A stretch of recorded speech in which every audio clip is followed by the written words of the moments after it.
different and unique. He says that, God, I want you to go with me, to give me an assurance that yes, you have said your favor and your hand will be upon me, but I want another assurance that your presence will go with me. Hello? He desires. That is one of the ways of getting hold of the power of the presence of God. Desiring and being hungry to have an encounter with God. Moses says that I am hungry. I have seen and I have seen your miracles, but now lead me, O Lord. And when he beseeches, when you're hungry, when you desire, the Bible records that God hears to those who call upon his name. If you believe, just say amen. And when God, verse 14, he says that God says, I have heard your prayer, and now my spirit, I will go with you.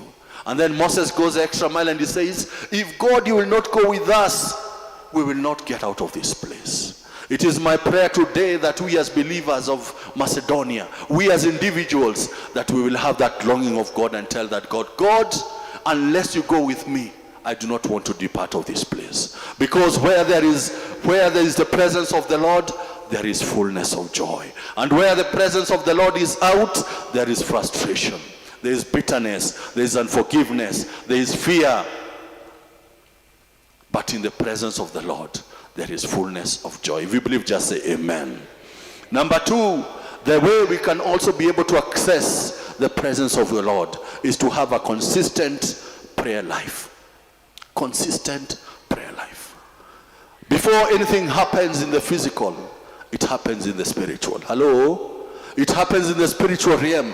There are instances, maybe you have felt yourself and you have said, I have a gut feeling that something bad will happen. That is the spirit talking to you.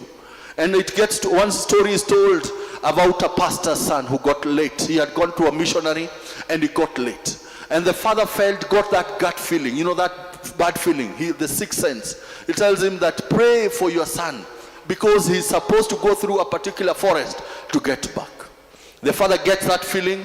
He realizes that he cannot stay with that feeling alone. Hello? He realizes that there is power in intercession. Hello? Intercession is getting one or more people to pray towards one particular agenda. He calls some members of his church. The story is told about he called 17 members of his church. And they go to church and they say, I am feeling in my spirit that my son is on the way, yes, but something queer is along the way. That feeling. How many times have you ignored when the Spirit of God is talking to you? But today I want to encourage you that in that point, the Bible records that, the story is told that this man, 17 plus himself and the wife, they go to God. They beseech that God grant this young man journey mercies from wherever he's coming from. And the story is told that when he gets into that point, he gets into the land safely.